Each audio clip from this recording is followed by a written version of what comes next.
All right, so let's get started. So last time we gave a very brief introduction about our agenda. Like we will talk about hard disk drive and solid state drive in the following 2 weeks, including this week. And let's first do some quick recalls about what kind of important thing last week. So first of all, because this at the very beginning, few weeks, we'll talk more about the storage device. So we need to know what is data. So data is a sequence of 0 and 1. And then what kind of device, or like what should a storage and memory device be like to be recognized as a storage device or memory device? So the key thing is the device should consist of material which can switch between two different sets. Then we can say one set will be 0 and the other will be 1. And here just lists up several different kind of materials, like they were using magnetic force, voltage value, capacitor level, and the resistance value to decide about it as 0 and 1. So here are some characteristics between storage and memory device. I'll just skip them. Last time we talked about it.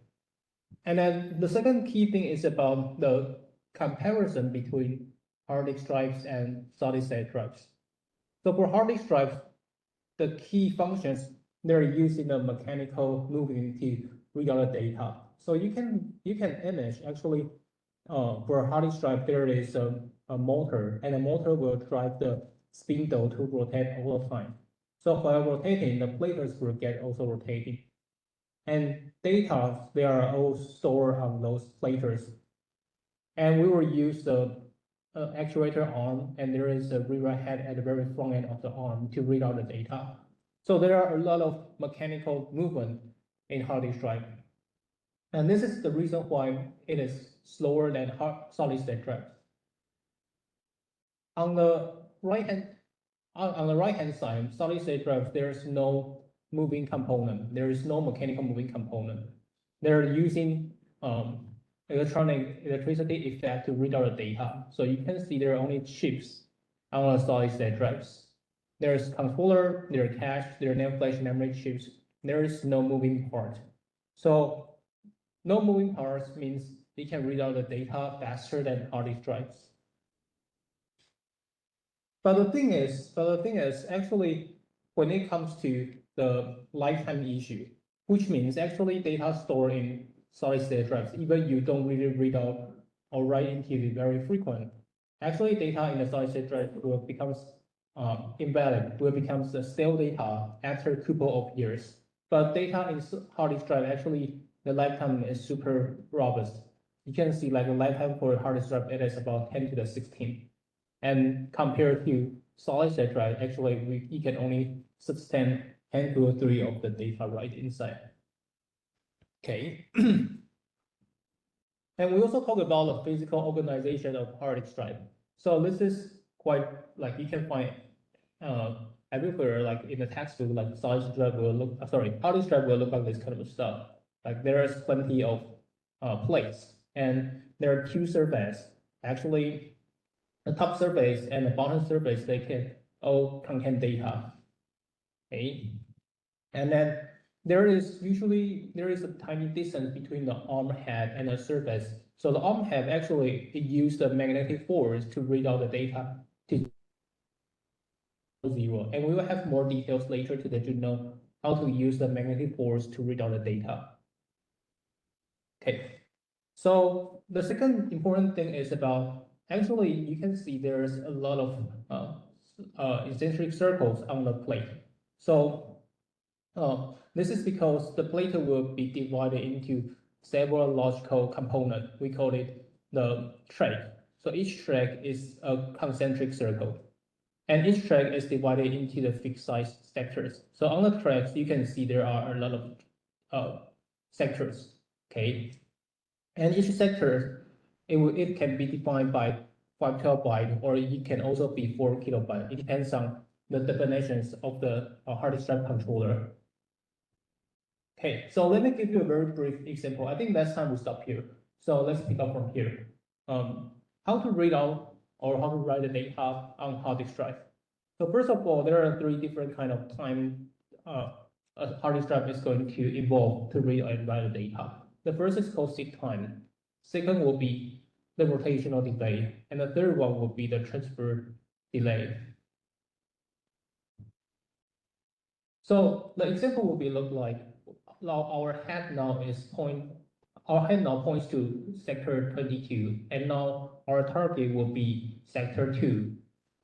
So first, actually, this is called a seek time. The seek time is going to move the disk arm to the correct track.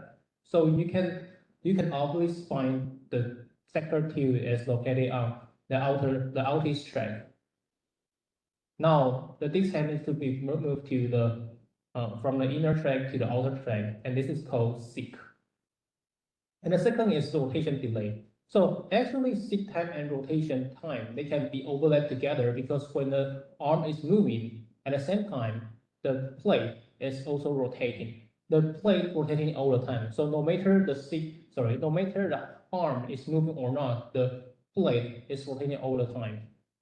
So the arm needs to wait until the data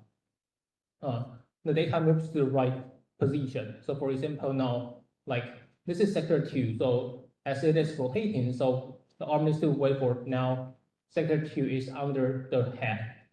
And the third one will be the transfer time. The transfer time is to read out or write the data to the surface. So it is more like how to use the magnetic board to rewrite the data. Okay. And for the rotation delay, actually like we can, if you go to buy a hard disk drive, you will see there is a mark saying, hey, how much of the RPM is this hard disk drive has. So usually the RPM, if you see this is a 10,000 RPM, and you can do some quick calculation, you will get like actually it is per run would be 6 milliseconds. So higher RPM means like your hard disk drive can read out the data faster because you will get lower latency per run. Okay, and it is also obvious because the plate rotates in the same direction. So now this head points to sector 2, right? So if the disk head, the next target will be like sector 6, then we still need to wait for half of the circle to move. And in this case, the pattern to read out the data is very important. So if now the following few target sectors be sector 2, 3, 4, 6, 7, 0, right, like this, then we can read out very fast because our disk head doesn't really need to be moved to any other track. It just stay at the outermost track. And what it needs to wait is just to wait for rotation. But the thing is, actually, the sequence is same to the moving directions of the rotation. So in this case, it is probably best to read out sector 2 to sector 0. But the thing is, if the random access happens, for example, we are going to access sector 2, 19, 1, 13, 23, 18, like this, then it will cost a lot of time because the disk head should be moved from outer to inner or inner to outer, and then disk head should wait for the next rotations to the correct location. So it takes longer time. Okay, so this is the reason why like people usually say we need to do the evaluation on both sequential and random access on hard disk drive because the performance will have a super huge difference. And our first hands-on is going to let you feel about how huge the difference between the performance. Like if you give a very sequential access pattern, then what would be the throughput?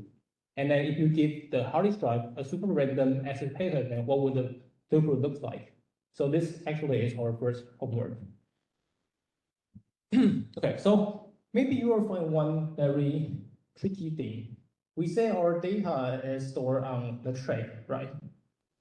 And then we say for each track, it is partitioned into a things called sector.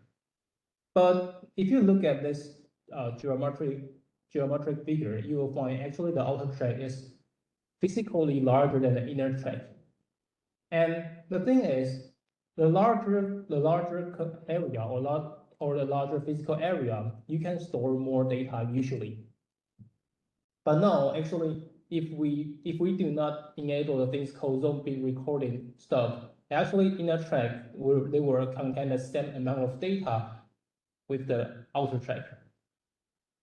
Okay, so what is zone bit recording? Okay, so zone bit recording is going to storing more data on outer tracks because physically it is larger. So why not we just store more data on outer track? Then we can further improve increase the capacity for the overall hard disk drive. So the thing is, instead of partition to like 3 sectors for these 3 tracks, actually we can do is to partition into 6 or even more sectors.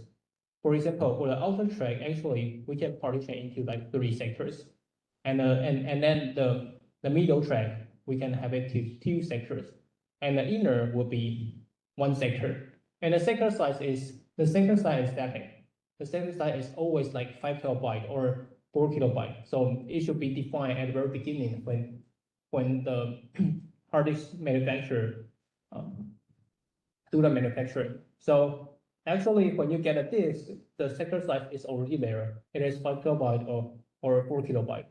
And the difference is we partition the outer track into more finer sectors. Okay. So the key idea for zombie recording is for the outer track, we will have more sectors. But the thing is, like there may be a lot of outer tracks, and actually, if different tracks that have different amount of sectors, actually it is hard to be managed because we still need to know how to read out the data, right? So if for the outer track, actually there are way more sectors, but the inner there are only few sectors. Actually, we need the hard disk drive controller to do the management. And the controller here, what we refer to is about the microcontroller. So you can think about actually on the hard disk drive there is a micro CPU, and the micro CPU can make a decision about like how many sectors are there in the track. So for example, for the outer track, actually we have way more sectors, and they need to control the disk head, and the rotation speed to position itself to a good position to read out the data on the sector. Okay, so it matters. I mean, the controller needs to know how many sectors are there. So if different track that has their own number of sectors, then the overhead will be high. So due to there is a thing called a zone. A zone is a virtual concept, and this is very common in the storage or like memory systems. Like they were using this kind of virtual granularity to make the management easier and lighter. So the thing is, if we now define, hey, actually we only need like 5 zones, and inside each zone, actually the track should contains the same amount of sectors. So in this example, like the outer zone called zone 0. So for all the tracks belong to zone 0, each track has the same number of sectors. So there are like 15 sectors per track for the tracks in zone 0. Okay. So because because this partition for the zone 4 for the inner track, actually the track only has like 6 sectors. And all the tracks belonging to the zone 4, they only have 6 sectors. So in this partition, we only need to decide about 5 different of configuration, because the track will either in among zone 0 to zone 4. Then the controller can decide about how to read out data easier. This is called zone bit recording. Okay, so after talking about those kind of logical things, let me I think briefly talk about how to read out the data from the hard disk drive perspective. This part would be a little bit like harder. So let's say actually for the track, actually track is a lot of recording medium. So each of the recording medium you can think about just like 1 bit of data. And then all those kind of recording medium they put together, they will become sectors and then track. Okay. And there are two components above. One is called the writer head. The other is called the reader head. So like this. This is a track. And above, this is called the read head. And the larger one is the write head. Okay. So the key thing for the hard disk drive for reading out and writing the data is about the magnetic field directions. Because we all know actually hard disk drive they're using magnetic, but how? So you can think about for each of the recording medium, there are magnetic force on it. And let's first talk about the read head. The read head is using a spatial phenomenon called giant magnetoresistance. And in Chinese, it is called 锯齿效应. So this giant magnetoresistance is working like this. This is a read head. So there are two different layers. One is fixed layer and the other is free layer. So fixed layer having the fixed magnetic force directions. So you can think about fixed layer like always point from the left-hand side to the right-hand side magnetic force. And free layer, it is called free layer, so it is decided runtime. So this structure is called like GMR. And then your recording medium, actually there is a data on it, right? So if the data now is at this kind of magnetic force scenario, like the left-hand side is south and the right-hand side is north.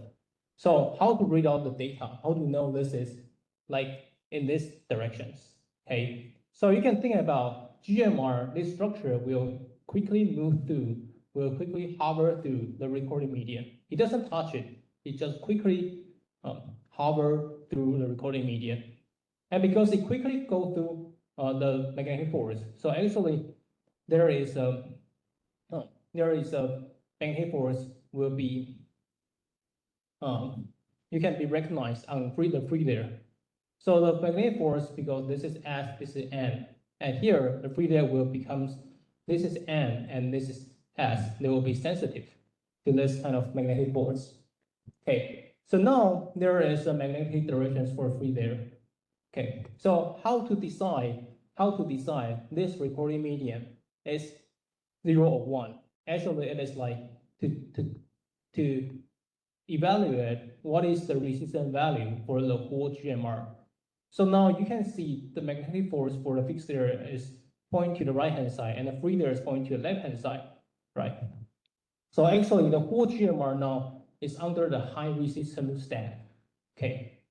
And the reason is because the magnetic force between the fixed layer and free layer, they're anti-parallel. So when the GMR now is in a high resistance state, we will say, hey, actually the recording medium is showing data 0. Okay, so maybe you will say then how could our controller know GMR is now having a high resistance state?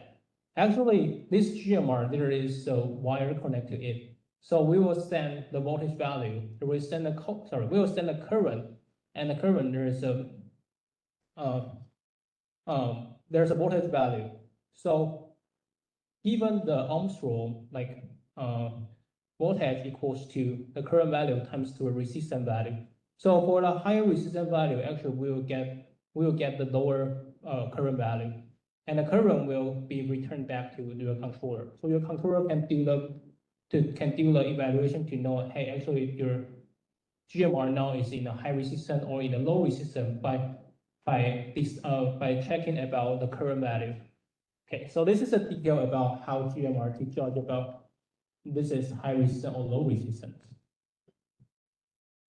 So let's give like the example on the other hand. If now the recording median is like this, left-hand side is N, right-hand side is S. So the same scenario, when the GMR quickly move above the recording median, the free layer will be sensed. The free layer will become, this is S and this is N. So given this magnetic directions like fixer and freezer, they're having the same, they're in a parallel directions. Actually, now the GMR will show the low resistance state. Okay, so the same thing is because there is a wire. So actually, the sensor can know, hey, actually now it is returning the larger current value. So the GMR now is showing the low resistance state. And because this is the GMR is now in the low resistance state, so recording median should be data bit 1. So this is the mechanism about how to use the GMR to quickly read out the data. Yep. Like is I can see because you said that the one guy like a block with is B, the IDT and the width is W. So I would rather like if the B is smaller, so this can be then more bit. Yeah, you're correct. The density part, actually how large the W and T and even B is, actually there is a quite very precise measurement from the manufacturing part. Like as you say, like if we are going to increase the overall density for the hard disk drive, like the smaller W, smaller B, and smaller T, it will be better. But the thing is, if this W and B become smaller, then it is harder to read out a correct. It's because the magnetic force is very related to how large this surface is. So this surface, if it is larger, then it has a stronger magnetic force. So it is easier to read out a correct answer. So my second question is, it is durable because it depends on the direction of the pole. Yeah. So it is durable when it's maybe have a big magnet, magnet, then it can affect to the direction. Yeah. Actually, this is the reason why we are now using the things called the GMR structure. Because the GMR structure, it is easier to judge about a smaller magnet. And the key idea behind GMR is about the structure, like even this recording medium is small, we still can correctly read out what is the magnetic force on it. And then the thing is, why there is a different size for the reader and the writer is because for reading it is possible. Actually, it is possible to read out even a smaller magnet. But if now we are going to change the directions of the magnetic force on the recording medium, then we should have a large enough of magnetic force to change the direction, right? And the directions, the magnitude of the magnetic force depends by the size of the magnet. So actually, this is the reason why in this figure, the writer is larger, it's way more larger than the reader. Because the larger magnet, given the magnetic force, they can easily change the directions of the recording medium. Yeah. So actually, what is the size for WTB? And then also D, because D is about the distance between two recording medium. Actually, this two is not really like attached to each other. There is a small distance between the two recording medium here. And this four parameters, they are depending to how large this magnetic size is, and also what is the structure for GMR. Yeah. Okay. So sorry. So this is about the GMR part. So how about write? Actually, write, what we are using is called inductive write. So inductive write in Chinese, I think it's called 电流时效应, something like this. Just like even there is a current. So the current value, when it passes through the structures, actually there is a magnetic force. So just like what you already learned in your junior and senior high school, like given the current value, actually you can easily to judge about what is the magnetic force now. So probably like less than this is the end and this is the sum. So given this right hand, like given the current value to pass through the right hand, actually there is you can control about this recording medium. It should be NS or SN. Just depends on the directions of the current value.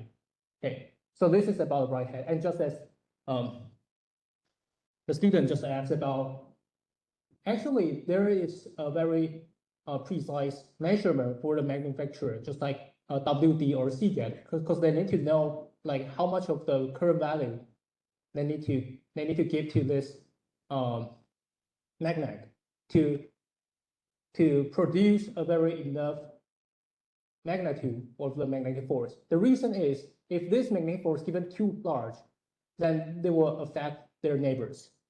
So the thing is how to control a good setting of D and then a good setting of the right current. So for this magnet, they only affect the bottom recording medium, and we don't want to interfere other neighbors. So this is the things like the disk manufacturer needs to worry about.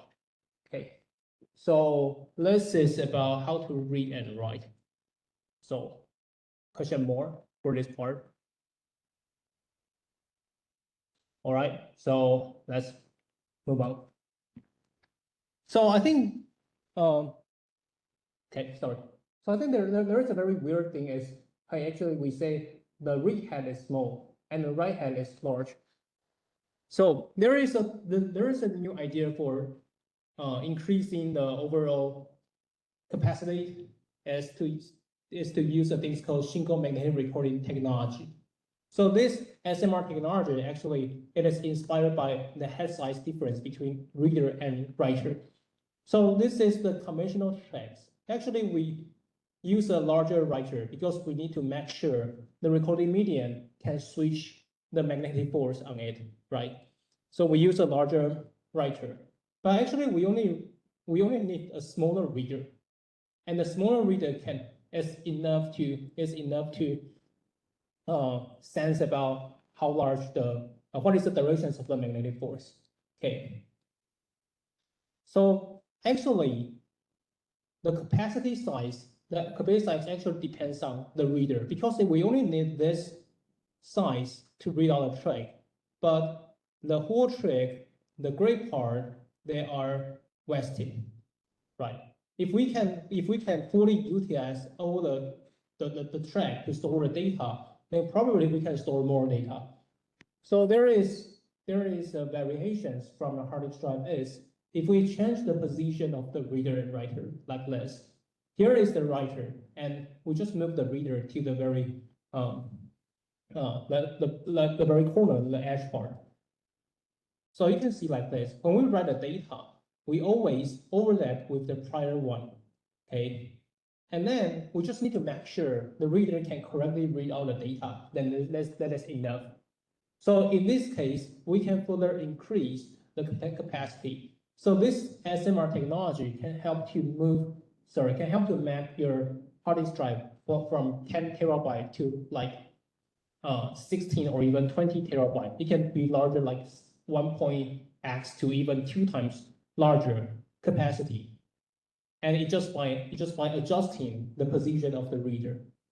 So this technology is widely used by like WD to increase the capacity. And now if you go to buy the hard disk drive, sometimes if you can see some very huge capacity like 20 or even 30 terabyte of the capacity, probably they are using this SMR technology. Okay, but actually each technology, there is a good, but there is also their drawback. And the challenge is like this, because now we always overlap the right head to the prior one, right? So what about we are going to update the data?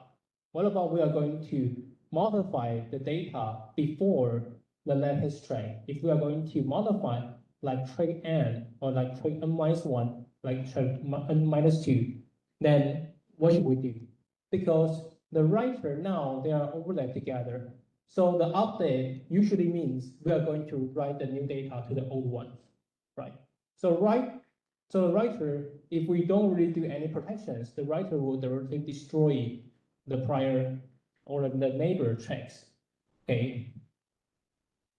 So to make sure we can do the update, we can still do the update on a single magnetic recording device. We should make sure we cannot directly update data in prior tracks. Otherwise we will destroy it. We will make the prior data become stale data. So a workaround is we should modify and write to a new track. So usually actually current device, like no matter you're using hard disk drive or SSD, there is controller, like there is a micro CPU, and there is usually DRAM on it as a buffer. So you can think about like this.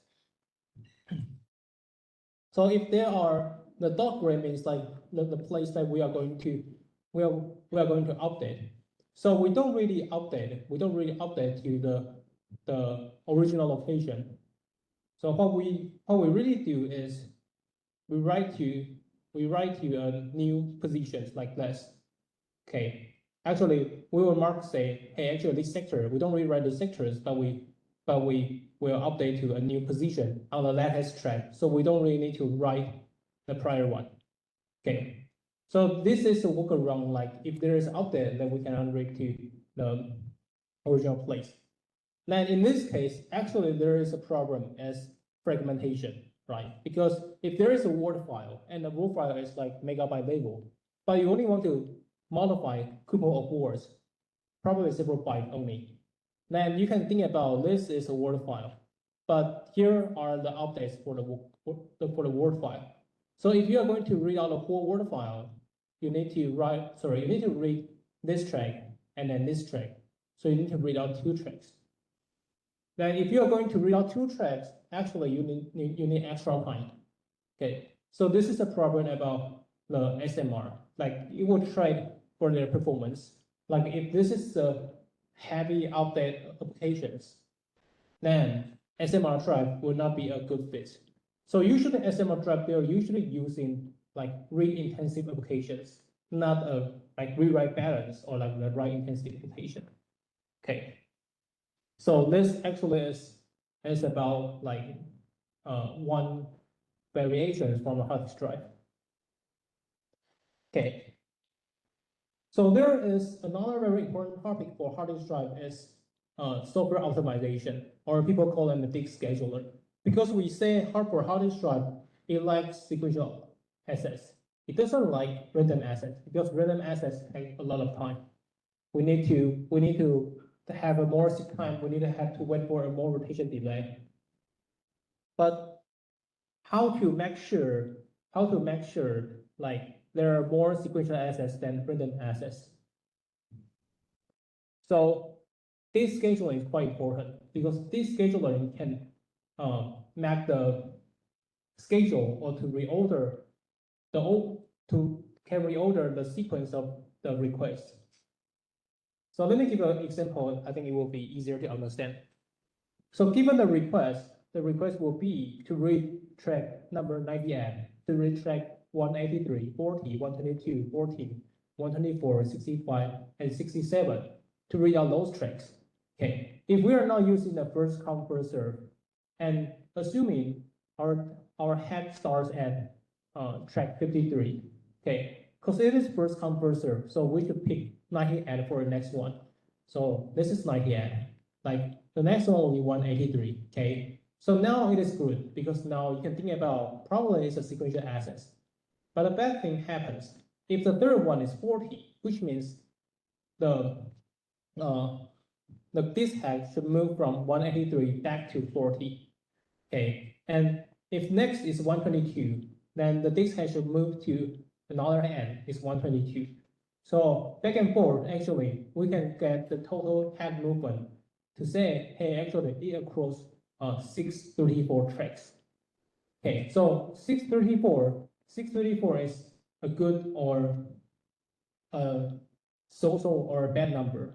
Like we can give you another example is maybe you can say, why not just doing the things like shortest seek time first? because we already know there is request sequence like this. So is it possible to reorder the request? It is possible. So like this, the policy is to select the request with the minimum seek time from the current head position.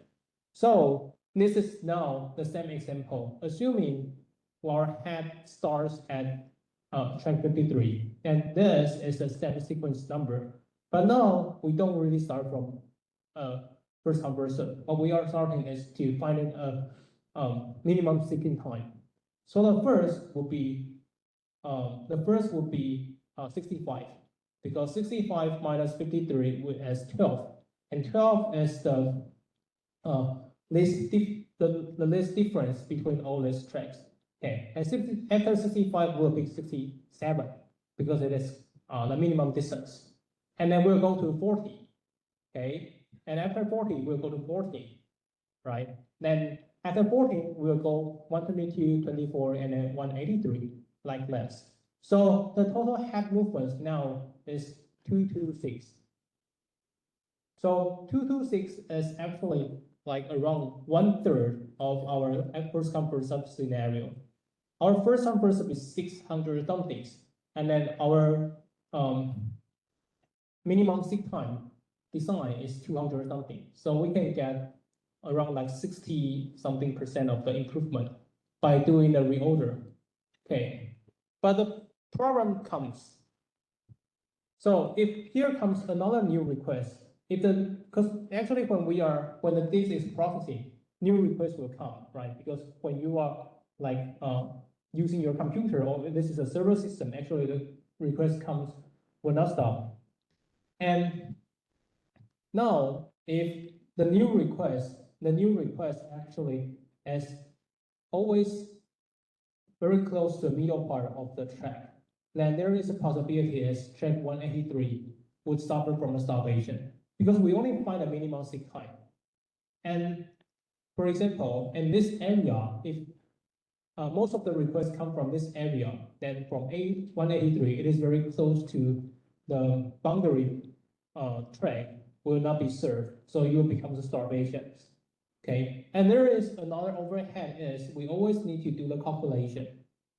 So if this buffer is super huge, we need to calculate across all the numbers to know what is the like minimum distance. So this is also another overhead. So actually now, like you will hear about people using a scheduler called scan. So scan is quite simple. It starts at one end of the disk, moves toward the other end, and then reverse back and forth. So just like your elevator. So actually, if your elevator, like elevator, they have their elevator scheduler.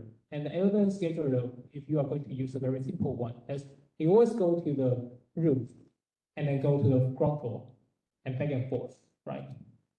So now giving the same example, like we start at 53 and given the same sequence. And now what we are going to do is we are going to go to one end of the disk. Let's say it's 0, and the other end is 199, right? So for the one end is 0, we need to first go to 0. And while going to 0, the head will pass through like 40. So we can serve this to request.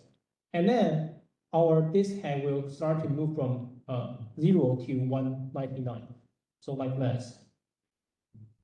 So the total head movements will be like 236 tracks. Actually, scan is not the optimal, because scan will not always outperform the minimum seek time scheduler. But the good thing is there is no request will be starvations. Most of the requests can be finished without having the starvations.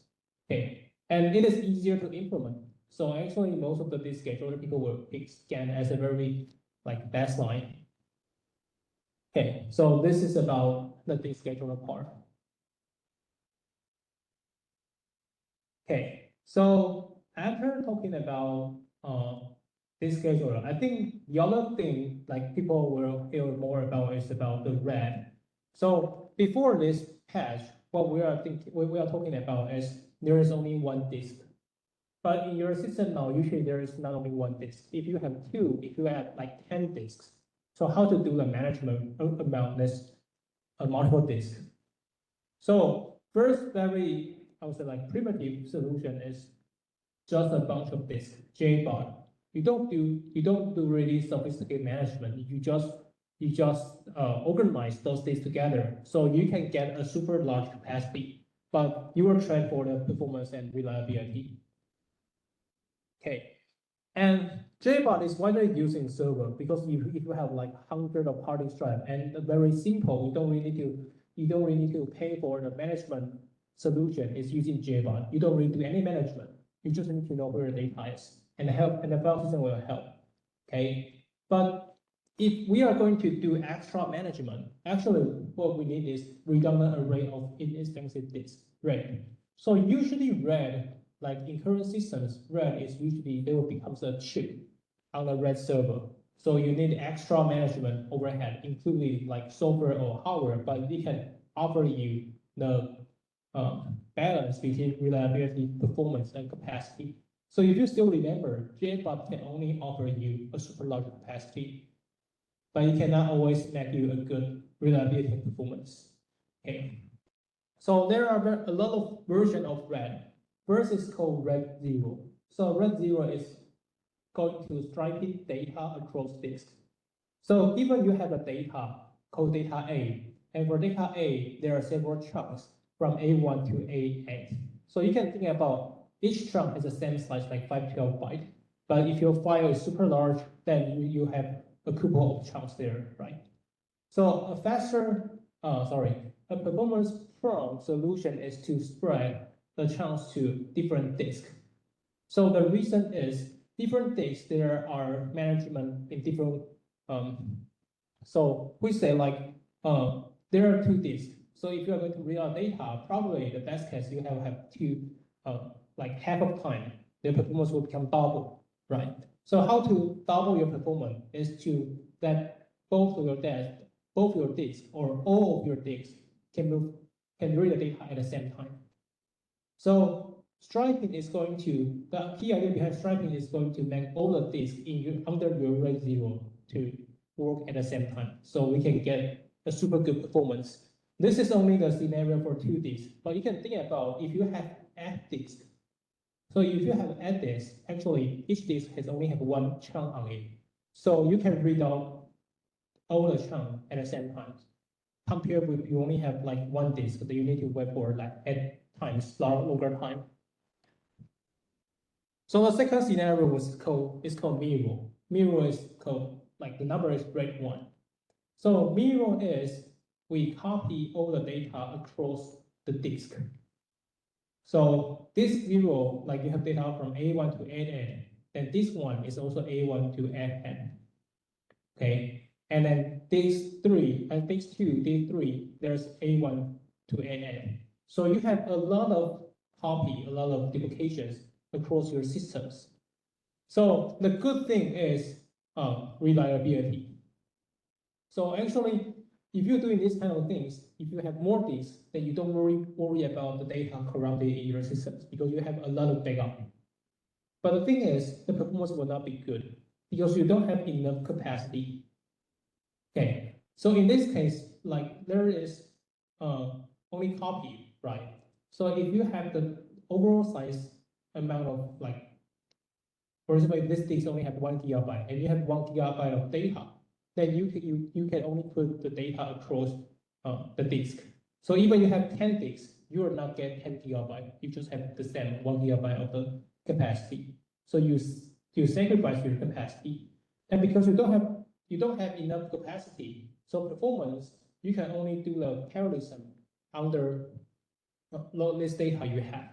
Okay, so in this scenario, like for RAID 0, you can have A1 to A8, right? Across two disks.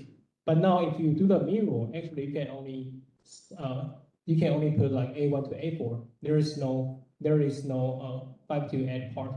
Okay. So this is the problem for mirror. You will have very limited capacity.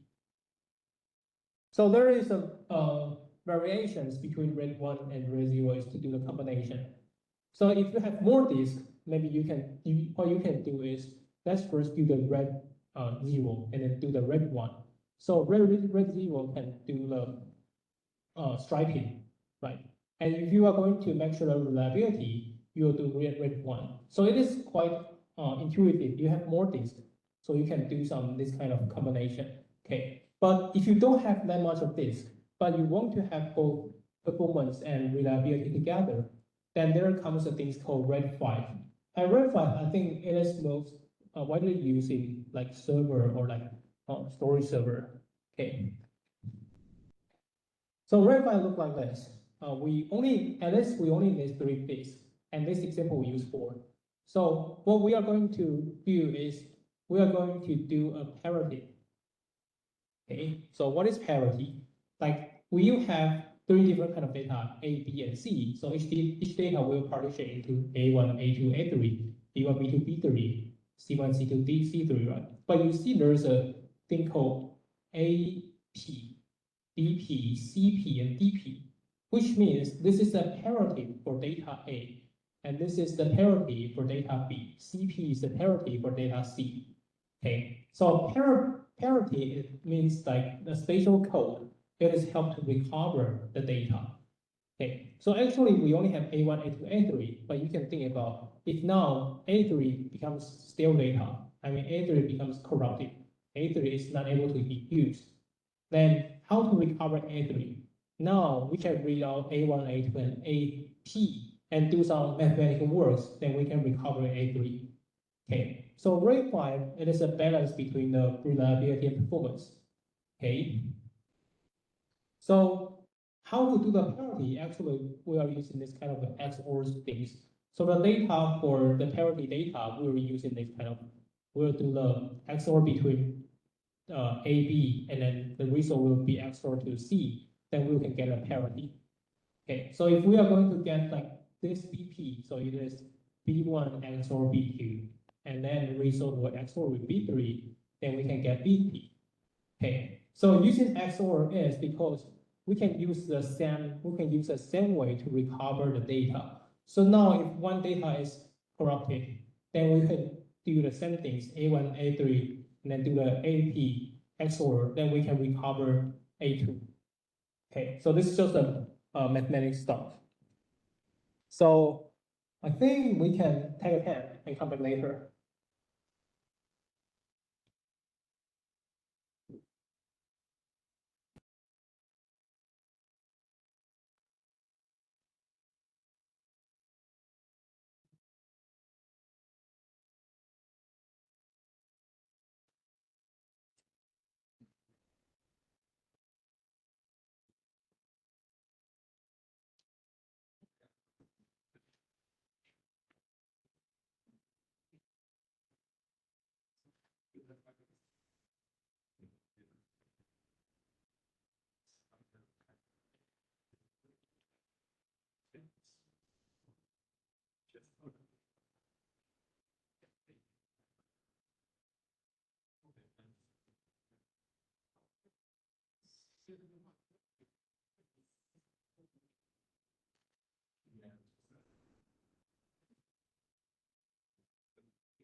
对，你说它的这个写头的话，它是就是整个这个都会写进去，还是就是都会写这一部分？整个都会写进去。那它这样的话，那它这个新写进去的话，它就盖掉这个旧的地方，对这样还啊？对，所以它新写的都是在上面，旧的在下面。哦，所以说这个新的绿色跟这个灰色的东西就是内容是一样吗？还是这样？不一样的，那这因为它这样才它读到以前的东西啊。可以，因为它只需要这么小的 retake 就可以读资料。嗯，因为像刚才那个照片里面，它那个 write 需要比较大的头，对吧？然后去感测那个 recording median。嗯，但你读的时候，其实你的读头是要远小于那个 recording median 的。嗯，那这个就是在讲那件事情，就是其实你的做法就是你可以把写头盖到前一次的人的后半段，因为你读其实只需要读一小段就可以知道了，你不需要把整个都读出来，因为它的磁场是一样的，所以其实它只需要读这么一小部分就可以知道了。对，但是 write 不能做小，你是说他只要读这一小部分，他对就可以知道整块的资讯？它就可以知道，对，你可以想象成它这边就是一个 tray 一个 tray 一个 tray，或者一个 sector 这样子过去。我是说它磁场方向是对，对，它不同磁场方向，那你读头只要读过去就知道它是哪一个。哦对，哦，那我们一下就是这个 face 是不变的，这个是不变的，那它的这个 free 是不变的，这个是永久磁铁，那这个是什么？这个也是一个磁铁，但这个就是你的 tray。就你 SD 不是有那个 plate 上面吗？你的 plate 其实就是用类似这种特殊的小磁铁来去做，哦然后还有磁场，因为就是你写什么资料进来，它磁场就是固定成这个意思。哦，是这样的，是固定的。对，这个是永久是这样，但这个是可以改变的，这就是跟你的写头要给什么方向的电流有关系。它这两个一定相反。没有啊，就是 free layer 原本是没有磁场的，然后你这样过来，哦，你是说 N 跟 S 会相反？对啊，因为它会相吸。哦，对，然后磁场会相吸，它在感应的时候，它磁场会相吸，所以你 S 是 N 还是 N 跟 S，就会导致它 free layer 会有不同的方向。所以其实是改变这个，然后这个是自己变这样子。对，free layer 是被感应的。你要读的时候，你把它那个图那个头划过去的时候，它就会自动感应。所以我们是改变这个结构。对，我们改变下面的。对，那它这个 NSS，所以就是假设你的资料是刚好是，没有，这是个假设，你也可以把它变成虽然 N 是 S S， NSS 这样，有可能就看你资料是怎么样。可是它为什么可以就是这一块啊就改变到这里？但它不是这一块不是在这上面吗？哦，没有，这是平行的架构，就这块跟这块是平的两边，就是这块跟这块是有点像这样的感觉，然后这样移过去，然后这样移过去的时候，它这边这一块假设有电流给电电流，它会产生磁场的话，这边就会改变下面的一块磁场。我的意思是，它为什么可以穿过树叶而改变这个思想？没有，这个 GMR 是 read head，这个是 read head 的结构。哦对，right head 没有，right head 就长这样而已，它就是电流磁效应而已。哦对，这个是因为它之所以要做这个特殊的改动，是因为它想要用几手能量就可以读出资料。哦，因为这个地方要判断电阻值是要给能量的，所以你要给一个电流，它去判断说它的电流值是多少，才知道是高电阻还是低电阻。哦，这样，对，所以其实这一整个都是 read 跟 write 没关系。对，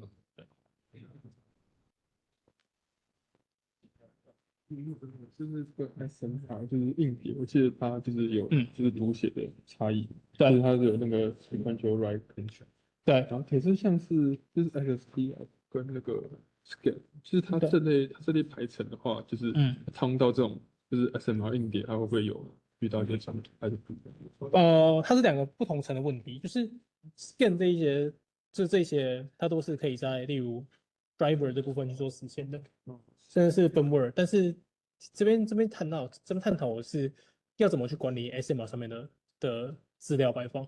哦，所以它这边其实会有个转换，可以让大家知道说，哦，所以资料这方对，对，没错。所以概念上来讲，它是两个是分开。当然，你可以说有没有可能就是刚刚好他在做 scan 的时候，然后要去等这个读，因为他可能要读两个地方，这也是有可能的。哦，对，好，但这个就是一个它可以被，就是你要做研究，它当然是研究议题，但它就是实物上面它还是可以动的。对，就是你可能这里每个读取就不会是同样大小。就例如你这边过来花了45的 moving time，但你这边读可能要读2倍、3倍的时间这样子。对，但是读的时间通常都比较短，因为读是用就是电磁感应上去读而已，就读头那个去读而已，所以它只是移动过去之后就可以知道。但这个地方是要移动一个很久的一个单位。对，而且这边还有一个没考虑到，就是其实硬碟是有很多个读头的，所以它也没有一定说，就是它虽然这边都确实我是说资料会分成两个地方嘛，因为这边是原有资料，这边新的资料，但有可能它都两个 track 刚好就是在不同的磁盘上面，那这样它就是两个不同读头，它就会还是可以平行读出来的。对，所以这个地方是确实是比较 tricky 一点点。对，谢谢。这样这是另外一个就是课程的小问题，就是如果说就是问题它就是你说是传到这个 email 上，对，email 这个的话就是老师你实验室的 email，就是这个 article 这个，就是对，就是然后是要把我的名字学好，然后跟我问的问题，对然后什么时候问。对，哦，好，就是可能那他会回我还是不会？哎，应该不会，因为太多人忘记了。对，哦，但是记录一下，反正最后我们会先给那个成绩，就是你有问了哪些问题。好，对，好，OK，好，了解。谢谢。是。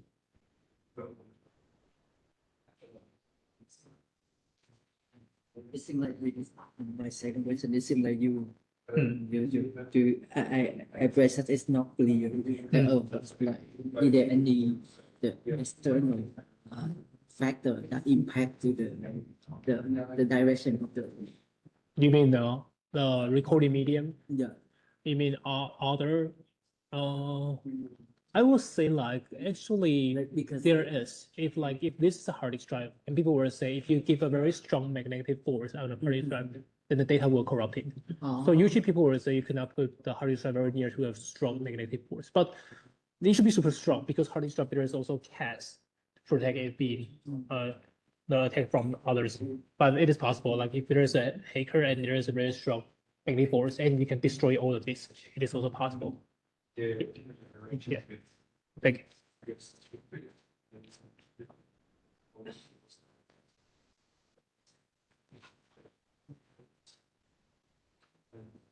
Where we were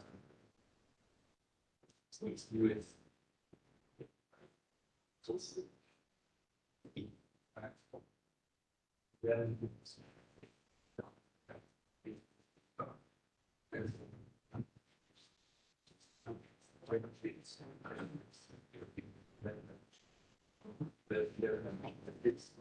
such that no can share any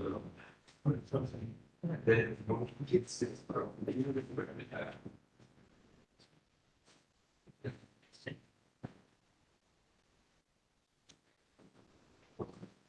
well, that was something as that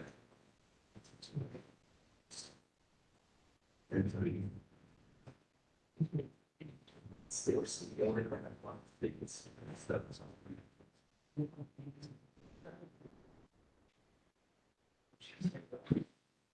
is there a part that's between so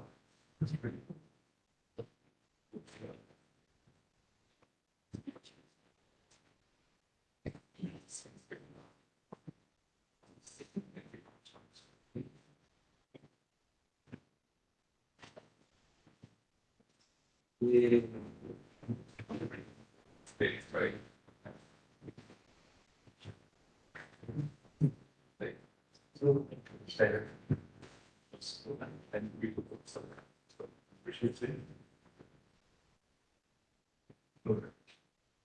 Instead of. Yeah. Yeah.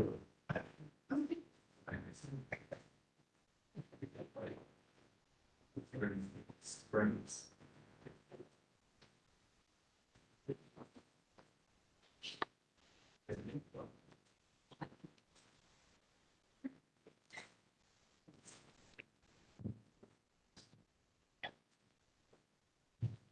All right, so let's come back. Okay, so I see there are a ton of questions in the chat box. So I think I will record all of the questions and then I will arrange next week. I will answer. I'll pick some of the representing one and then do the answer. So let's just quickly move on our progress. Okay, so actually for Red 5, the good thing is about like it can make sure we can get a good reliability and also it can make sure the performance and the capacity part. Okay. But the thing is, actually, for the Red 5, because it is using the mathematics to recover, so the mathematics is like this. So even we have like a bunch of hard disk drive, we can always recover one error for data. So let's say we have like three chunks for A, right? So if now you have two corruptions, I mean A1 and A2 that get error, then we cannot use this mathematical things to recover data. Okay, so this is a constraint for red 5. So you can think about if now you have like 10 disks, then they are all using red 5. Then among the 10 disks, if there's like 2 disks that are getting crashed, then you cannot recover by red 5. So this is the constraint because the red 5, it works because about this mathematical stuff, about the XOR. So if the XOR cannot recover data, then the reliability capacity for red 5 is not working, okay? So the challenge is red 5 system can only rebuild one disk, regardless of the number of disks. So maybe you have another question if, okay, so now if you have like really a ton of disks, you have like several 10 of disks, then how should we do to get a good reliability? So people will do like this, like actually the good cost price value, the good CP value for red 5 would be 3 disks. Because according to the mathematics, no matter how many disks you are using, you can always only recover one disk. But at least we need 3 disks because if there's fewer than 3 disks, there is no way to store the parity, right? So 2 disks and 1 for parity. The total 3 disks is the, I would say like it's a better configuration for RAID 5. Okay. So you can see like the solution is we just use a striping, we just use a striping and then to stripe between a lot of RAID 5 clusters. So there are now 9 disks and we split to 3 RAID 5 clusters. And then we use a RAID 0. Okay. So in this scenario, we can make sure there are 3 disks, at most 3 disks to be crashed in this scenario. Okay. But I mean, the same things, I mean, among the same RAID 5, you cannot have 2 crashed. I mean, if in this scenario, like 2 disks is under this RAID 5 system get crushed, then it still cannot be recovered. But if this system can tolerate up to 3, I mean, this one, and maybe this one, or like this one get crashed, it can be recovered back. Okay, just a combination between like RAID 0 and RAID 5. Okay. So here's just a like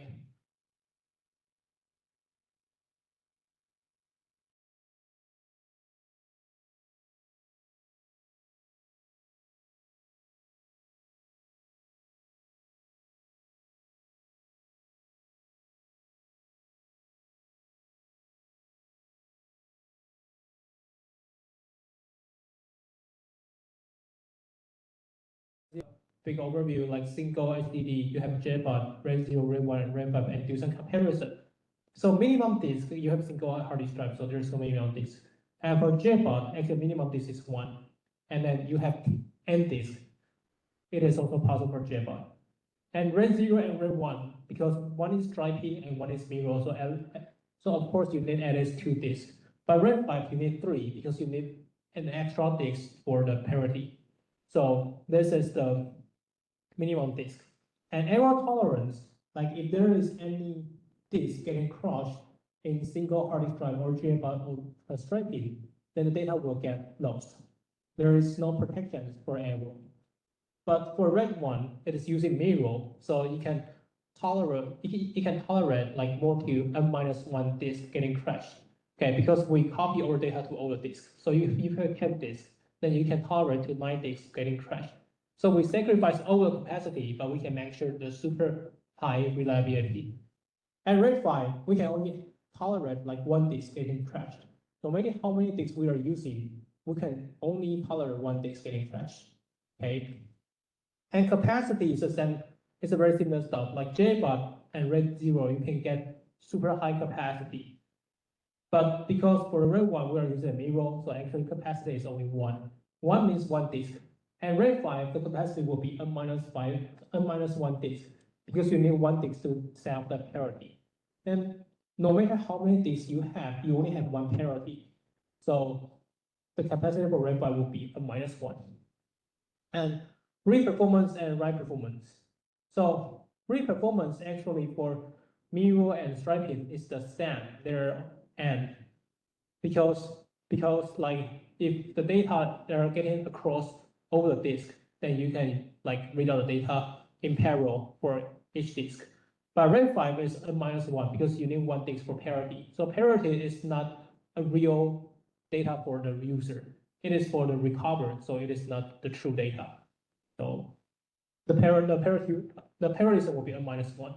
But when it comes to the write performance, actually it is super low for mirror. Because mirror, you can think about, we need to write the same piece of data to all the disk. So there is no parallelism. You need to send a lot of write traffic for each of the disk. So this is the bad things for the mirror part, okay? So this is just a brief comparison between different RAID solutions. All right, so we have quickly finished the hard disk drive. So then let's move on to, I think a bigger topic is solid state drive. Solid state drive actually it gets a little bit more complex than the hard disk drive because there we need to talk about the controller part, how to manage the hard disk drive. Sorry, how to manage the solid state drives. So first of all, the very basic thing is solid state drive. The basic component in solid state drive is called NAND flash memory. And NAND flash memory is widely used across a lot of memory storage technologies. So, such as USB drive, solid state drives, and your mobile device, there is a memory. They are all using the same technology called NAND flash memory. Okay. But maybe you have a question is why your USB drive usually is slower than solid state drives. But you can also think about your solid state drive is usually more expensive than USB drive. So even they're using the same like technology, they're using the same things, NAND flash chips, but because their manufacturing, like their healthiness is not the same. For those NAND flash chips, they are not that healthy. They are like more error prone. They will be used for USB drive. And because they are more error prone, so actually it is cheaper. So for those NAND flash chips, they are super healthy. They are not error prone. They will be used for solid state drive or maybe some mobile device. They are high quality NAND flash chips. Okay. So the thing different is because if there are more error, then we need more complex error correcting code. We need more ECC to recover data. Because error, like, is the things, if you are doing a storage device, like we don't want to see the error. Like the user don't like the error. So if now we're using the error-prone NAND flash chips for USB drive, which means we need more complex software solution to recover, to remove those errors.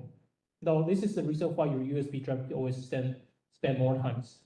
Okay, and there are also way more reasons. I mean, I'll let you know when we're talking about the programming part. Okay. And there is another thing is called NOR flash. So NOR flash is another technology for replacing the read-only memory or called ROM. And usually like ROM is used for like BIOS and firmware. So those are like write ones now and read memory. And like NOR flash is widely used in, for example, your switch, like the game machine switch. And that is like if your game machine, like usually you only need to read all the data, then NOR flash is a benefit. Okay. So NAND flash is okay for read and write. Okay. And we are going to talk more about the solid state drives. So first of all, let's take a look about the architecture for the 64GB SSD. So for the SSD, there are usually controller. And controller you can think about is micro CPU. And then we have a bunch of DRAM. So DRAM is going to, like, usually we're going to put our translation table on DRAM. And later you will know why we need translation table. Connect to the controller, there are a lot of channels. So each channel can connect the chip. So on the chip, there are a different number of die. Okay, so inside the die, there are 2 planes. So on the plane, there are 1024 blocks. Okay, so the number of 1024 may change, depends on different SSD. So it is around like 500 or 1024, it depends. Okay, and under the block, actually there are 512 pages. Okay, and your data actually is stored in a page. Okay, so if we open up the block, so the block is like this kind of things. There are a lot of wire. There is a horizontal wire called word line, and there is a vertical wire called bit line. And the intersection of each word line and bit line is called a NAND flash cell. So your data is stored here. So this cell is possible to be 1 bit, or maybe if you go to buy the SSD, you will see like SLC, QLC, MLC, those kind of different LC, which means each intersection can represent how many bits. So now actually, we can go for, I think, like QLC, a quarter level cell, or even a more level cells. So if this is a QLC, quarter level cells, then this intersection means 4 bits. So from the very beginning, like I would say like 20 years ago, we only have single level cell. So single level cell means this intersection can only represent 1 bit. Okay, so the more bits can be represented in each intersection, which means your overall capacity can be larger. Okay, so this is the case. And okay, so this is a block, but maybe you will say then, what is a patch? So in the NAND flash, the patch is one horizontal row. So all the bits on this row can form a patch. So usually the page size for the NAND flash is 4 kilobyte. But this is not, there's no any relationship between the page size and the OS page size. This is totally different idea, totally different. So no matter your, OS page size is 4 kilobyte or something else, it doesn't really matter for the setting inside the SSD. Actually, the page size here, it can be set to 4 kilobyte, or now more frequently, people will set it to 16 or even 32 kilobyte. So the size for the patch is designed while the manufacturing process of the SSD. So when doing the manufacturing in Chinese is 制程. So when doing this kind of manufacturing part, actually, we need to set up, actually, your page size should be 4 kilobyte or like 8 or 16 kilobyte. Okay, so after the manufacturing, you get an SSD, then the page size is fixed. We cannot change the page size because it is hardware-oriented stuff. Okay, so what we are going to talk about is, so how to store the data in each intersection. We say there's 1 bit, 2 bit, 3 bit, 4 bits. So how to store the data in it? Okay. I think before talking about this, maybe you have one question is why there are a ton of layers inside those kind of stuff. Okay, so the reason is there's a hardware structure like for the NAND flash memory, the minimum rewrite granularity will be a patch. So we cannot really write or read a cell. What we need is to read out a patch. The reason is like we give the same like voltage value, and then the voltage value will be sent to all the cells. So we will get the data together. Okay, so it is not possible to only read one cell. It is possible. You read out the whole patch, and then you put it into the memory, and you just get the only bit cell out. It is possible. Okay, but for the NAND flash side, you should always read out a patch or write in a patch. This is quite different across like DRAM and hard disk drive. So this is quite spatial. And the thing is, why we need, let's come back a bit. Why we need a block is because the block is the minimum erase granularity. When we are going to erase the data, minimum size is a block. We cannot say, I'm going to erase a patch. It is not possible in NAND flash. We should always erase a block. So each time you need to erase 512 patches. So the erase overhead is super high. And maybe you will ask about why there are so many like channels, chip stuff. You can think about these are parallelism. So we say for hard disk drive, if you still remember, actually there are different disk head. So let me go back to the figure. Right, there are different plates, and we say there are top surface and bottom surface, and there are arm. So actually, the parallelism degree maximum will be the number of arms times the number of surface. So which means you can read all those data in parallel. Okay. And when it comes to the SSD, there are several factors. One is how many channel, and then how many die on it, and then how many plane. So those kind of factors will affect the parallelism degree. Okay.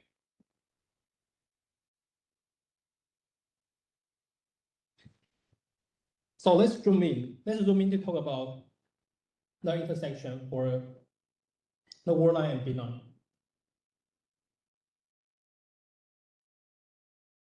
So this is the structure for each NAND flash cell.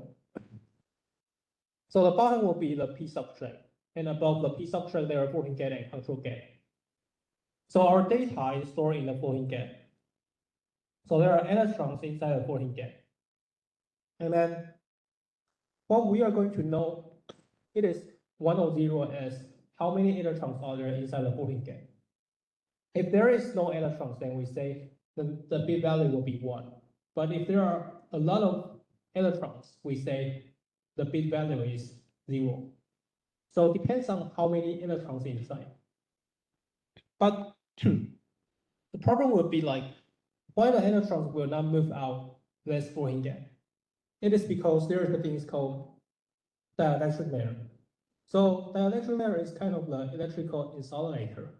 So in Chinese I think it's called 介电子, something like that. So this is kind of insulator. You can make sure the electrons will not flee out this area. So if we put the electron inside the void gate, the electrons ideally cannot move out. So this is also the reason why SSD is kind of a non-volatile device. Because when we program, what we mean program is we're going to push the electron from the P substrate into the floating gate. When we push the electron into the floating gate, even there is no outer power supply, your electron will always stay inside the floating gate. So this is the reason why we can safely store the data in the SSD without giving any extra outer power. Okay, so come back to the theory part. Oh, this is what I say, like if there is electrons, then we say this bit 0. And ideally, if there is no electron, and we say bit 1. But practically, it depends on the voltage value. So bit 0 usually means like the voltage value for here is high, and bit 1 is not high. Okay. Okay, but how to move the electrons from the P substrate into the floating gate? Okay, so to better explain, let's rotate this structure like this. Okay, and then you can see like this is also like bit 0, and then this is like bit 1. So actually, for the current value, if we cannot pass through this structure, this nevertheless structure, we will say this is bit 0. And if it is possible to pass it, we will say it is bit 1. So we will use if the current value can pass through the nevertheless cell or not to define it as bit 0 or bit 1. Okay. And we'll have more details why the current value can pass through or cannot pass through. So later. Let's come back to one question, like how to push the electron from P substrate into floating gate. So first, we will need to apply a large level of voltage on the control gate. So after applying a 20 volt, actually you can think about, because this is a P substrate, so if there is a high voltage enough to apply on P substrate, there will be a lot of delocalized electrons. So I think delocalized electron in Chinese will be 游离电子, and P substrate is 批级半导体. something like that. Okay, so if given a good enough of the voltage value, you can get a good amount of the delocalized electrons to be activated on this p substrate, right? And because those kind of electrons will be super excited if they have enough energy, and this energy can make them to cross the dielectric layer if the energy is high enough. Okay, so this is an easier way to understand how to move the electron inside the floating gap. Okay, and the second thing what we are going to know is read. How to check the current value between like N source and N drain. And like as we say, like read means we are going to decide this is big 0 or big 1. And according to this, actually, if we cannot get a current value, we say this is big 0. If we can get a current value, then this is big 1. So the thing is how to know if there is a current value or not, or like what we can use this to understand if there is a current or not. Okay, so read, practically, we are going to apply a very small voltage value on the control gap. Okay, because we only use a very small value. So on the p substrate, there's very few electrons can be activated. Okay, so because the number of electrons on the p substrate depends on how large the voltage value you are applying. If you give a super large voltage value, then there are a lot of electrons being activated. On the other hand, if you only give a very small voltage value, then you will only get a very few electrons. Oh, one more thing. 20 volt and 2 volt is just an example. I mean, the real voltage value depends on different SSD. So I just want to let you know this is a large value or just a small value. And when we are going to do the program or going to write the data or push the electrons, we need a super large voltage value. And when we are going to read, we only need the small voltage value. Okay, because we only give a small voltage value, actually those electrons cannot pass through the dielectric layer. They don't have enough energy to make them to jump through the dielectric layer. So in this situations, the delocalized electrons will be captured by the N source and N drain. And because there is not enough amount of electron, so there is no current. What we say current is about there is enough amount of electrons that are moving on the materials, then there will be current. So if there is no enough amount of electrons, there will be no current. So in this case, there is no current value because there is too few of the electrons now. Okay. So then in what scenario there's current?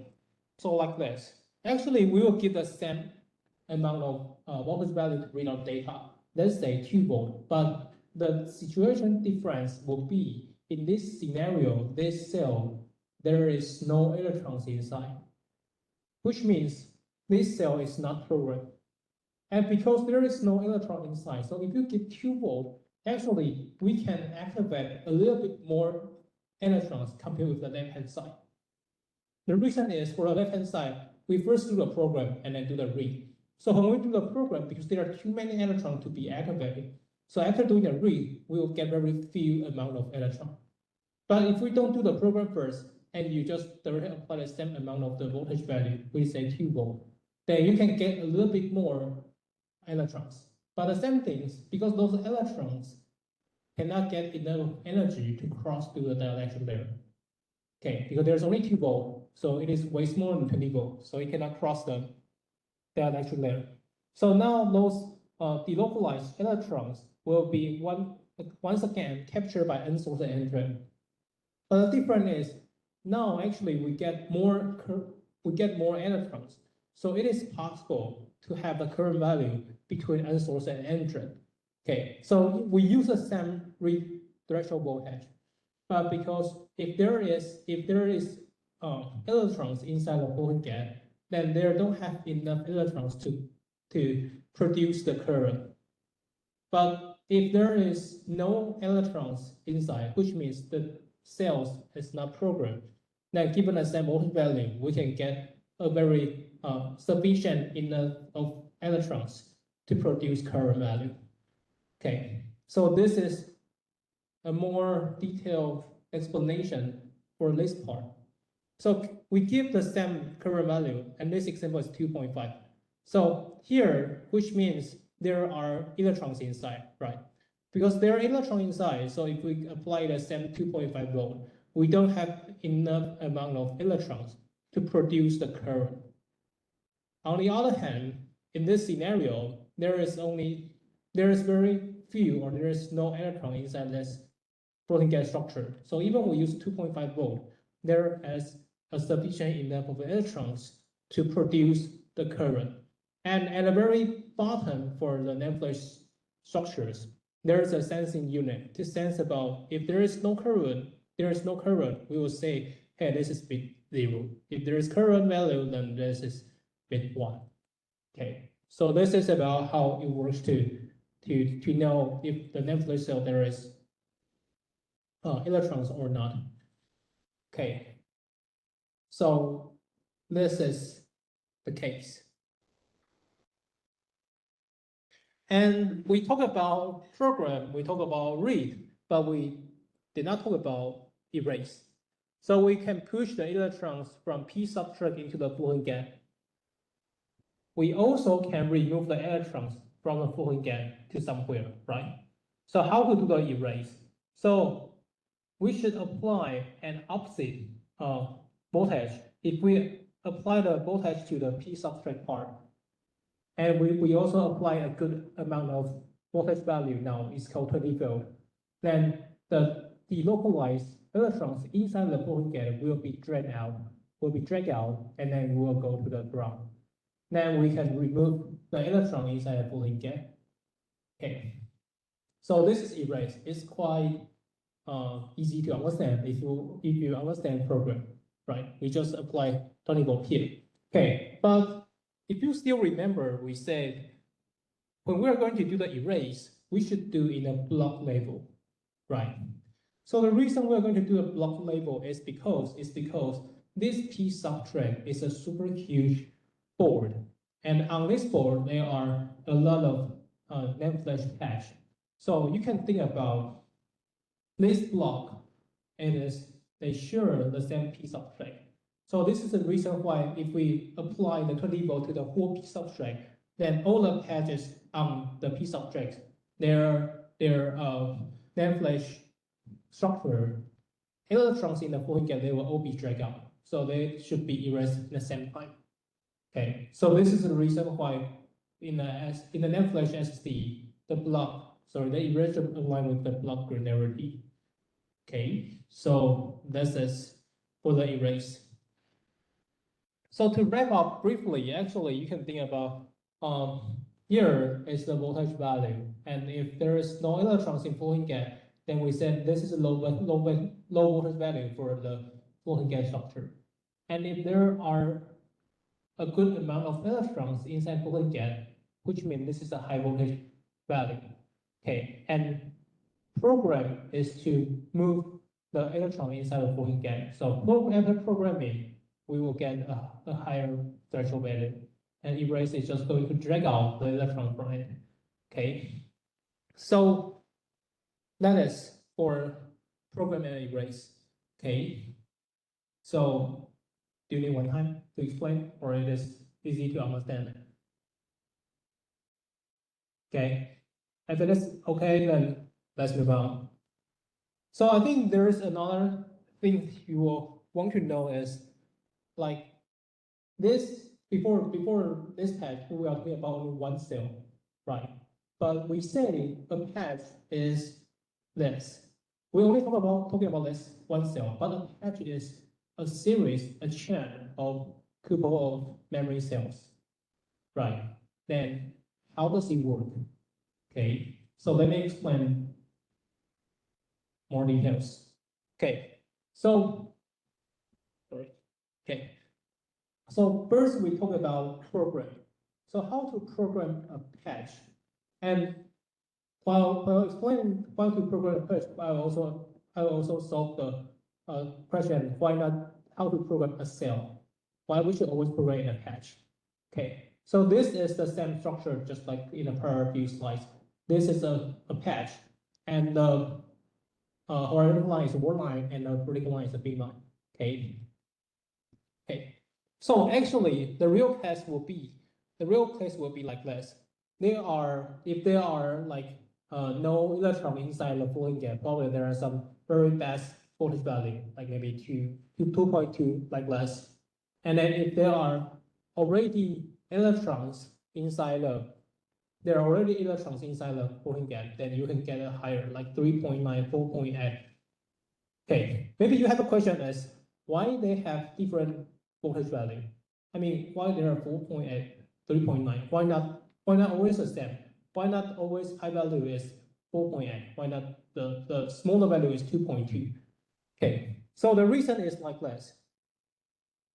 When we are doing the program, we say, sorry, one moment. Where is okay. Should be here. Okay. Okay, we say we apply a high enough voltage. So this voltage for the SSD, for the same SSD, should be the same. So usually maybe in this case, this is 20 volt. Okay, so we apply the same 20 volt for any time we are doing the program. Okay, but there are several different scenarios.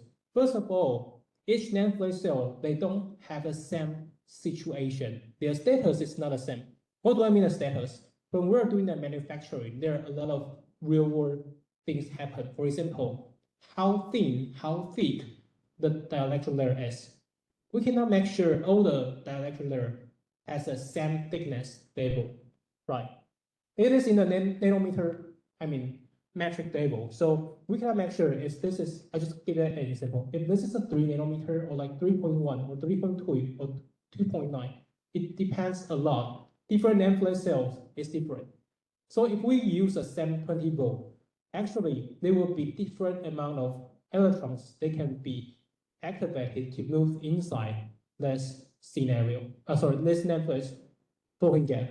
This is one possible scenario. There is a second scenario. We know like electrons, if it is getting high energy, then you can raise the temperature. I mean, if now the temperature is super high, the electrons will be super excited. So there will be more electrons can be pushed into the dielectric layer. On the other hand, if now it's super cold, like there's 0 Celsius, something like that, your electron will be not that excited. So there will be fewer electrons to be moved into the dielectric layer. So there are a lot of environmental factors that will affect about how many electrons inside. Okay, so this is the reason why in the real case, each cell we should be different voltage value. There are someone that can getting higher, someone will getting lower. But for us, what we only care about is in this scenario, we only care about is a high voltage value or a low voltage value. So you can think about it is possible maybe 3 volt is our baseline. More than 3 volt, we say there are all high voltage value. Lower than 3 volt, we saw there are all low voltage value. You can think about like this. Okay, coming back our programming part. So program is going to push the electron into the Fulling gap, which means we are going to make bit 1 to bit 0 like this. Sorry. Okay, program always we are going to make 1 to 0. Okay, so even there's 0, it cannot be something else. It just can be only 0. So program only 1 to 0. Okay, so like this. If there are all 1 in this scenario and we are going to do a program and we are going to program to 1, 1, 0, 0, which means we don't want to program the first 2 cells. We are going to only program the last 2 cells, right? Okay, so because they are all 1, let's make an assumption. Maybe they are all 1.9. I just say maybe. It is also possible 1.8 and 1.7, they are all possible. But in this scenario, let's make it the same. Okay, so what we are going to do is to apply a super large voltage value. We say 20 volt now. Okay, so because we apply the 20 volt of the voltage value, and it is enough to move the to activate the electrons on the p substrate and to drag them, to move them into the Fulton gap. So once again, if we apply 20 volt, we just focus on the last two. Actually, it becomes 3.1 and maybe 2.9, which means we successfully moved the electrons from p substrate into the Fulton gap. But the problem is how to make sure the first two cells, the voltage number is the same. Because this is 20 volt, so by nature, they should always also be 3.1 or something else, but they do not in this case. This is because if you look at here, on the warline label, actually we apply another voltage value called inhibition. So this works like this. We apply 20 volt on the bit line. This is a bit line, 20 volt. So naturally, there are a lot of electrons, right? So those electrons, they get enough of energy. So they should cross through the electrode to go inside the Fulton gap. And this is the story for the last two cells. But why the story doesn't look like for the first two is because we give another voltage value, which means there is another electrical force on these directions. So when the electron is going to cross the dielectric layer, they cannot cross because there is a horizontal force. There is a horizontal electricity force to force them to go outside the entrance. Okay, so there is an electrical field here. So there is no electrons happens in this scenario. So this is the key things. When we are not going to program any cell, we should apply an inhibition voltage value to avoid the electrons to cross through the dielectric layer into the Fulton gap. Okay, so this is the case. Okay, so here comes another example is we talk about program, then the next will be how to read out the patch. Okay, the same things because we always do the send a voltage value on the bit line. So they are all on the word line. So they are all chained together, right? So now if we are going to read on the data on the same things, we set the 2.5 volt on this word line on this patch. Okay, so all the cells they get 2.5 volt now. Okay, so what would happen? We said 2.5 volt can activate very few amount of delocalized electrons for the scenarios if there are some electrons inside the Fulton gap, which means 3.1 volt and 2.9 volt, which means there are already a large enough of the electrons in the Fulton gap. So even we get 2.5 volt, there are only very few electrons on the p substrate can be activated. And if we do the comparison on the left-hand side for these two, because there is no electron inside the Fulton gap, they're all 1.9 volt only. So if we get 2.5 volt for the voltage value, we can get a very enough amount of electrons to be activated, but they cannot cross the dielectric layer, but they can produce the current value. So like this, there is current value happening. And then there in the bottom of the NAND flash cell, we will have a sensor to sense about where is there a current gap at the bottom. Okay, and here there is not possible because there is no current value. So your current will just stop here. Okay, so let me answer another question is, come back to this. Why we always need to do this kind of like 5 volt test in the read test? It's because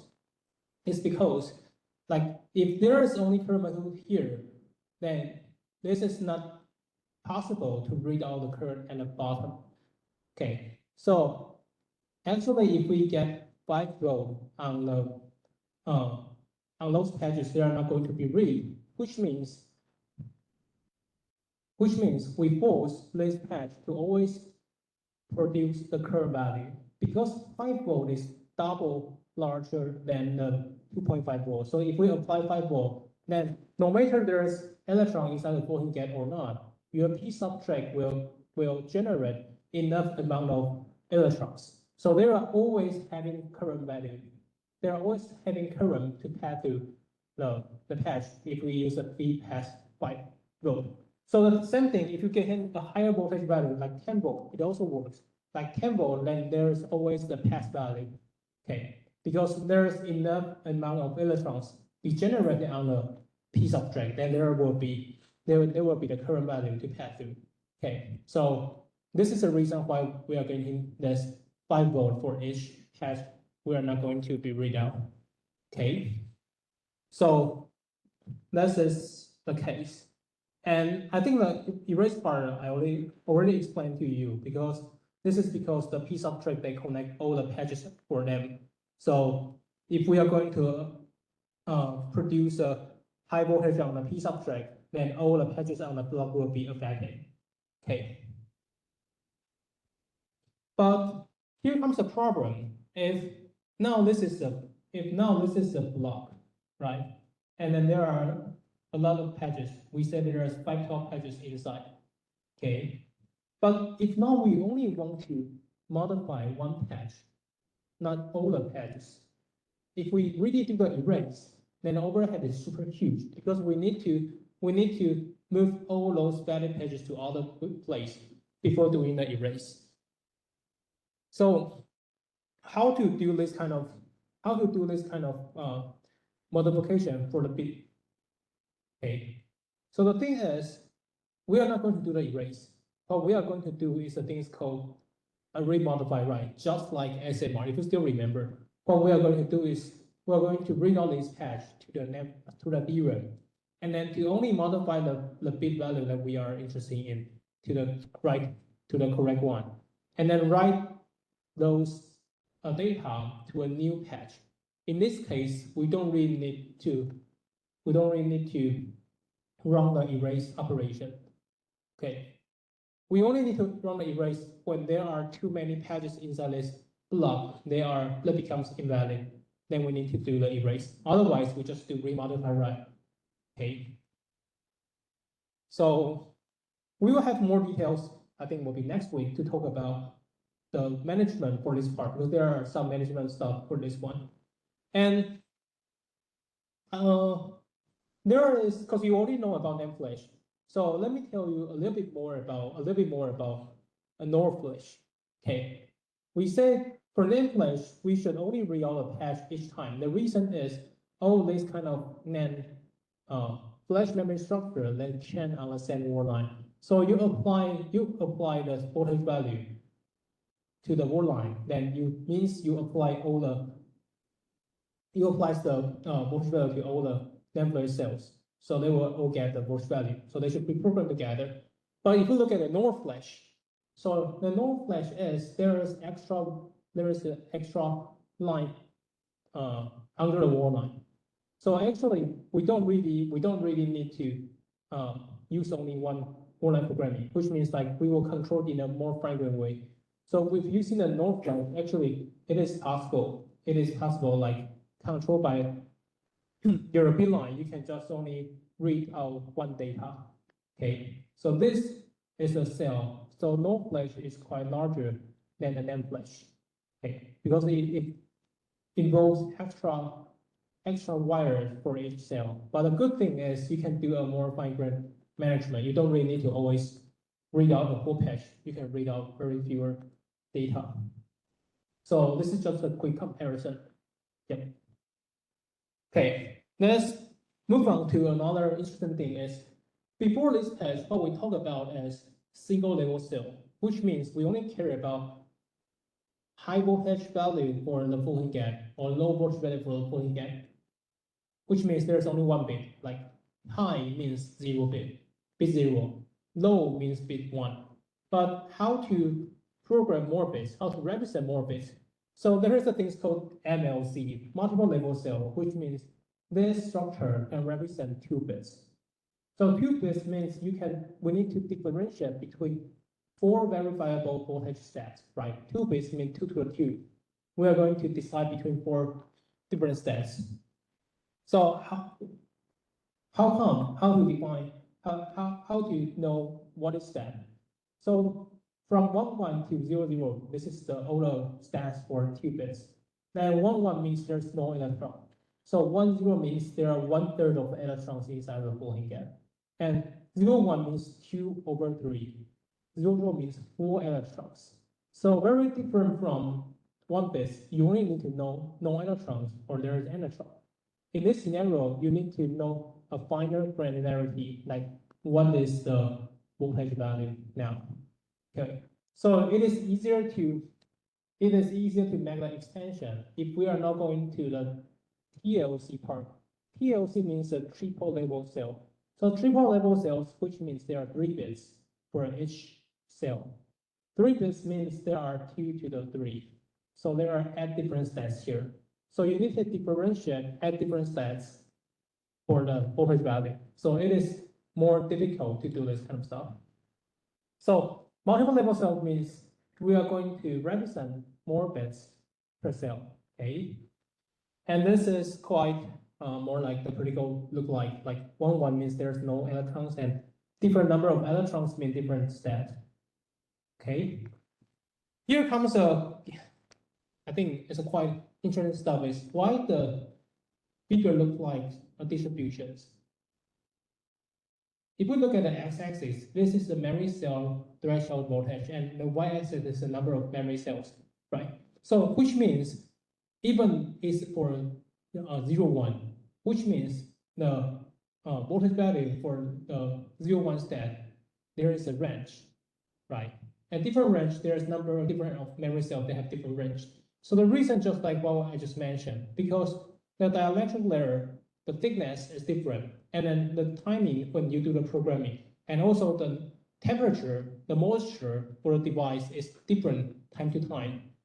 So each time, even you use the same program voltage to do the programming, for different cells in different locations in the SSD, you will get different number of electrons inside the Boolin gap.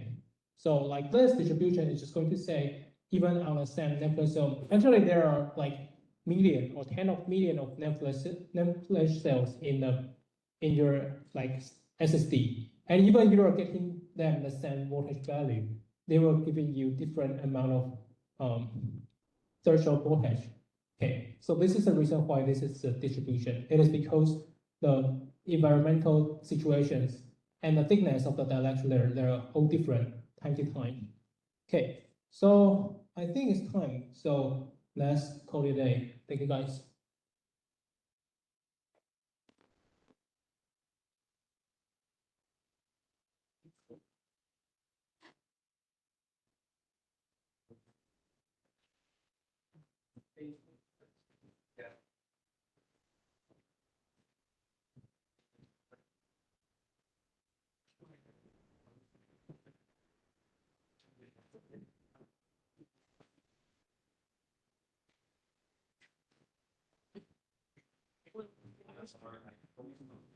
writer 一定要比 reader 早。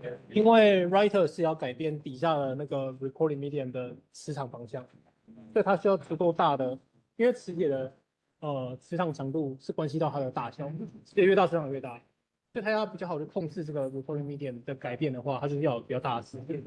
那 reader 这边的话，基本上它只需要读出资料有或没有磁场而已。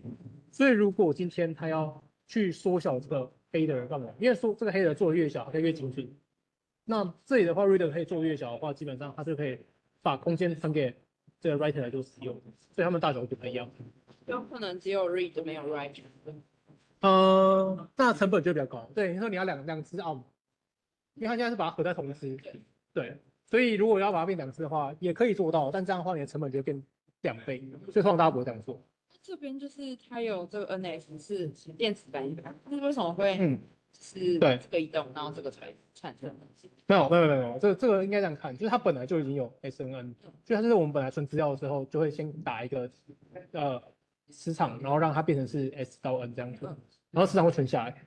那你要读的时候呢，你就用你的 reader，然后这个键码就会快速移过去，然后它这个 reader 就会被感应，它感应那个瞬间呢，它就会跟 prefixer 会有作动，它就变成是一个高电阻态，然后它基本上会从 controller 送一个电流过来去确认说这个电阻态现在是高还低这样子，对。哦，这个就是我想到一个，就是嗯现在是这样过去看过去，对是这样子。对那如果因为这个的问题，担心说可能有一个离太远的话，会没办法过去。没错。那如果就是有点像划窗的感觉，就是一段一段去，就是去检查它有没有到最后一个，是有可以机会的。是有机会的，所以因为这只是一个非常简单的想法，所以当然你可以说你要确保每个就是 block 都可以被读到的话，那也是可以有的设计。对，哦，然后这个就是为什么这个是就是用这个方式的话，效能比较好。效能比较好，因为你这边假设你有2个硬碟，那你今天资料假设你是资料 A，但资料 A 如果是10 mega，那你现在把它切成8份的话，一份大概是120多 K 吧，这样子。那你把它这样摆的话，你可以同时读这个也读这个，所以这个读是这样子读下来的，就是它是不同的 disk 就可以issue 不同的 request。所以跟这个差别在哪里？这个就是这个基本上就是你 disk 很大你就乱摆，所以它其实没有这个控制器。所以这个就是不管你什么里面的资料当不当，反正就随便乱摆。所以你要说这个其实也可能可以做到这个效果，对，但是不保证，因为它有可能说放在同一个里面。它这个是确保你资料一定要去排序过所有的 disk。对，好，谢老师。对，可是不好意思，就是我想确认我理解是对还是错。好，就是它这个 read 的话，它是用这个就是这个 GMR 嘛，然后它 read 的时候，它盘面会有这个就是这个方向嘛，然后所以这个方向会导致这个 free layer 的方向就是跟它相反。对，那就是电磁感应。对，然后如果 base 跟 free layer 是同个方向，就是一。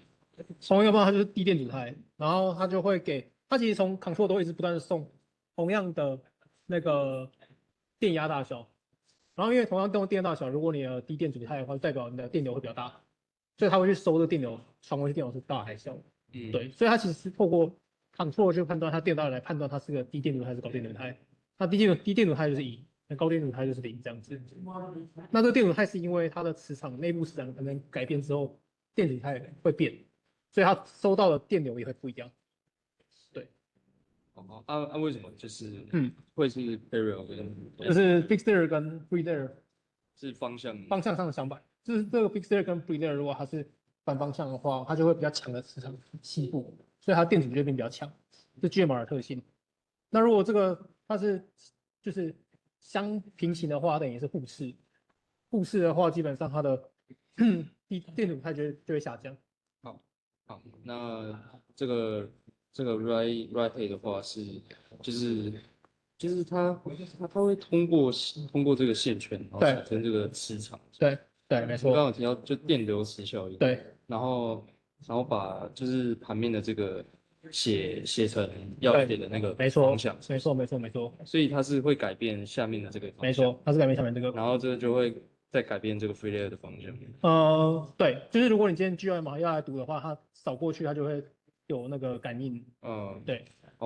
所以到时候他读的时候就会知道，可能这个没错，这个 sec 是1或0。对，没错。OK，那这个就是这个 SNR 的话是，就是他如果要修改一个，就是他应该是比较不好修改。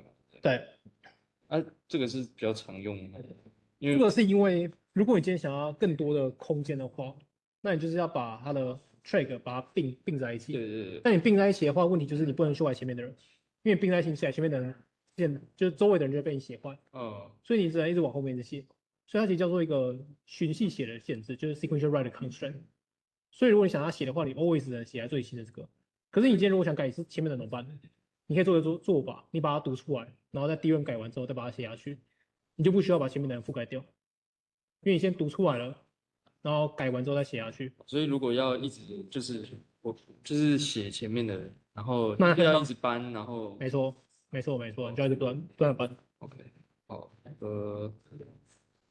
这个的话就是瑞伍的话，它的 parity 是A1 XOR A2跟 XOR A3。对，没错，就是把资料去做 XOR，然后它就得到一个 parity。那这张表是在就是就是在A B C D 分别是 A1 到 AP 嘛，是不是？对，没错。哦，对。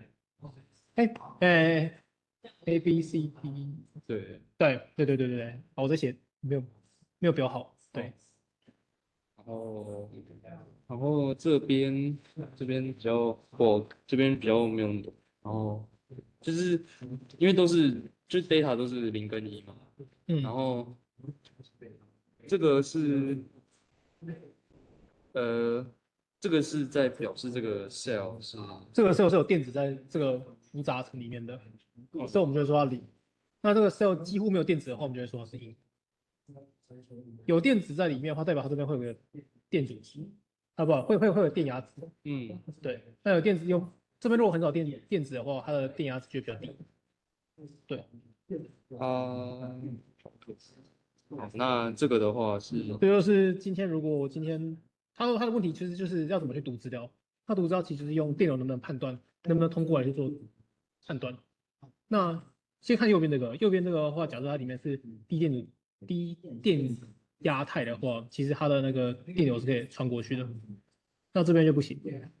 那为什么会这样子呢？就是这里，我们要有电流的话，基本上就是要足够的数量的电子，因为移动的电子叫电流，对吧？那电子跟电流的关系是你要有足够的电子才有电流。好，但是假设是你这边的这个状态好，这个状态其实代表的是你已经先把电子塞到这个复杂层里面去了，所以它的里面的电压还比较高。好，但是你塞它的意思，其实代表是你先对了这个复杂层以下的 P substrate 去做了给高电压的事情，所以有很多的游离电子被激发出来，然后被拉进这个复杂层，对吧？但你今天如果这样一个相对来讲比较小的电压的话，因为你这边已经先给过高电压了，所以你在给小电压的时候，你只能拿到更少的电子，因为你的一个 P 型半导体，你能够激发出来的游离电子的总数基本上是差不多的。总数基本上固定的。假设你就是100颗好了，那你用20伏特，你可以先激发出60颗了。那你现在如果假设你今天用2伏特好了，你就只能激发出什么三颗，那是取决于你的电压给多高的。这样。好，那这个状况不太一样。这个状态是我先不给电压，我就直接赌它。所以我在用2伏特赌的时候，其实我会赌出略多于3颗，我可能是什么10颗的状态，因为我有更多的比较游离电子在平行半导体里面，所以我就算2伏特赌，我也会稍微略多于三颗，可能就5颗这样子。好，但是就是这个颗数的差异就会导致左边的状况，它会没有办法有电流产生，因为它的电子颗数太少了，所以它在这个地方 N 受的跟 N 没办法建立起它的电流。那右边这边就可以，它这边只要有足够的电流数目就可以，电子数目就可以建立起电流穿越它。对，它其实是这样的概念。没错，所以这个概念比较困难。我其实，在电这边没有那么的那个好，没关系，就是反正它 write 的话，就是它会把这个半导体这边的激发它的电子，这个然后让它游离要钱。电子，对，游离电子，然后把它弄到这个 floating gate 对，里面，复杂层里面，没错。然后所以如果它把它弄到里面的话，那它应该就会变就是零了，是吗？把它弄到里面的话，它的电压就会变高。对对，其实这就是对应到这张图的这个，把它拉到里面之后，它的这边电压就会变高。但读是不同的概念，因为读其实是要判断它有没有电流可以经过，所以读其实是看这边这块有没有电流。它这个跟刚才那个是90度倒过来的。哦，对，所以读是要看你最后这边电流最后没有办法流到最下面去被收到。对，所以它是2个不太一样的概念去做。对。行吗？